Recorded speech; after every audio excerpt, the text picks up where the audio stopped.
Hi, welcome to Downshift. My name is Matt. And this is one of the most, if not the most, popular luxury cars in America.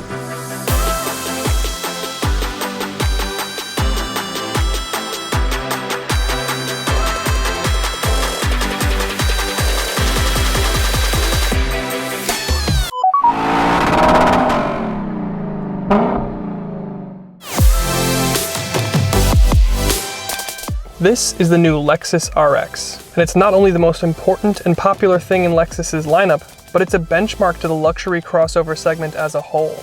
But this new generation is an important transition for the nameplate. It's a complete move away from naturally aspirated engines to more modern and more efficient turbos and hybrids. And with it comes more power as well, but not here in this base RX350. But for the first time, we have a more sporty inclined model, the RX500h Performance.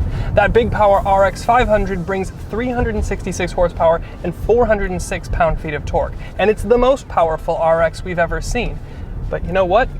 The fastest and the most powerful RX is still slower than the slowest BMW X5. The point that I'm making here is the RX is still an RX, and it's still a luxury-first vehicle. And what we have here, though, is the base powertrain, RX350, which brings a 2.4-liter turbocharged four-cylinder pumping out 275 horsepower and 317 pound-feet. It also gets an 8-speed automatic, and this one gets all-wheel drive, which means 0 to 60 is good for just about 7 seconds. But the RX has never been about horsepower or 0 to 60. It's about luxury and comfort and wafting you from place to place. The damping is really soft. The brake is pretty soft, and you kind of have to really get into it to get much stopping power. But the visibility is great, and the cabin, it's quiet and airy. This is one of those cars where on a spec sheet, you're not going to see what makes this car special. However, you spend 10 minutes in here just wafting down the road, and you kind of start to get it. Another thing that helps you feel relaxed is the fact that the car is 2.4 inches shorter overall, but the wheelbase is 2.4 inches longer. So the car feels more stable. You get less NVH, and it feels very solid. So all is right with the world then. The RX is still soft and easy. It swaddles you in luxury and manages to give you a nice relaxed feeling behind the wheel, which is something that I'm not taking for granted these days. The main difference is now that you can have all the same things, but with better fuel economy, a little fully electric range in some cases, and in almost all cases, more power. And in every single case, it does all of these things with a slightly weirder face. So let's step outside and I'll show you what I mean. Now, the design changes that they've made for this generation are subtle, but they are changes that have left me feeling like I kind of miss the old one. But I kind of always feel this way when we first see new designs of cars, with some exceptions here and there, so it's just my opinion and I could warm to it, but let's talk about the way that this thing looks. The facts are you have a new grille dominating the face that kind of bulges out at the top and then waterfalls the spindle design down. I do like the way the grille gradients into the rest of the front bodywork. You have very similar headlights from last year, and that's pretty much it from the front. Around the side there are 21-inch gunmetal wheels wrapped in Goodyear all-season tires, and they look expensive and classy and fitting of the car. Down the rest of the body you have a more sculpted design with a dramatic lower wave design that enshrouds the rear wheels. But you also have the typical floating C and D pillar design. The rear might be my favorite, with the sloping roof terminating in the curving full-width tail bar. The light bar gradients into the bodywork on the ends with little Lexus L's in a very cool and sophisticated way. You have Lexus spelled out rather than the typical L, and then you have some subtle accenting in your lower fascia. And I know I said I liked the previous generation design more than this one, but that doesn't mean that this is a bad design. I just really liked the design of the last one. But the changes that they have made have been practical in nature. They shortened the car and just got rid of some useless overhang, so it doesn't make the interior any less spacious by shrinking it about 2 inches. And then extending the wheelbase another 2.4 inches gives it a better, more confident stance, and you end up with more interior space. So let's jump in and take a look at that.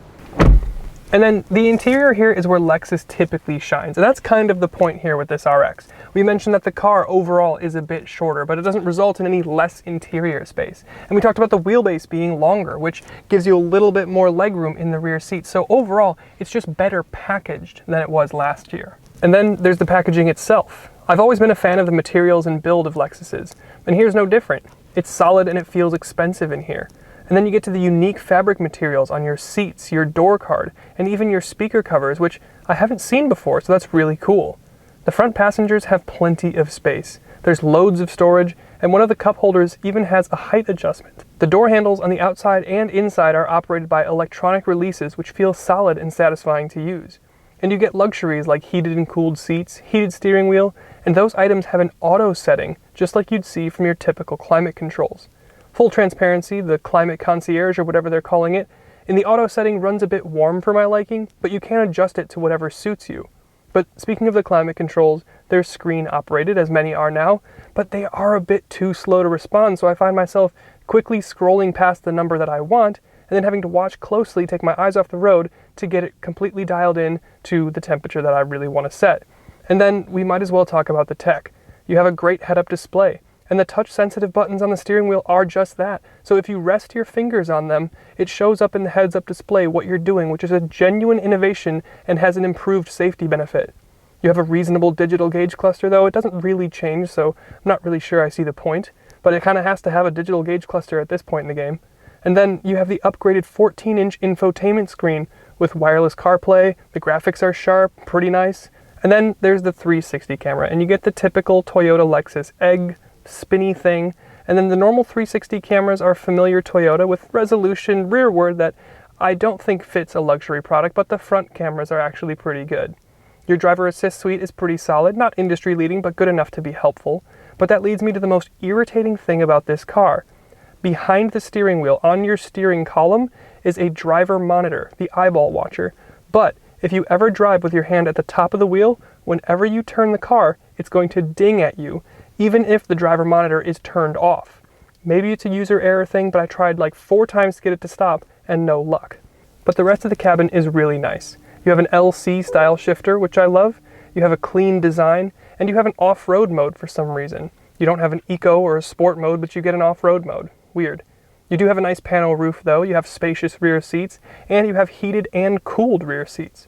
Your trunk is big and practical, and you have buttons to fold the seats from back there, but the buttons won't bring the seats back up. So, aside from the infuriating dinging that you get from the driver monitor, the cabin is really, really nice. And I should mention, this is a pre-production model, so maybe this is just one of those things that'll get worked out over the AR updates. It feels well built though, the design is clean without sacrificing too much practicality and usability, and it checks basically all the boxes that I have. So, let's wrap this RX up. So the new Lexus RX. There are new ingredients but a familiar recipe. One that will certainly keep RX buyers happy. Soft, comfort, and luxury in an easy to get on with package. However, with a lot more options for plug-ins, hybrids, etc., and with killing off the RXL 3-row for the incoming TX, the Lexus lineup should be stronger than ever. Thanks Lexus for letting us have a go, and we'll see you in the next one.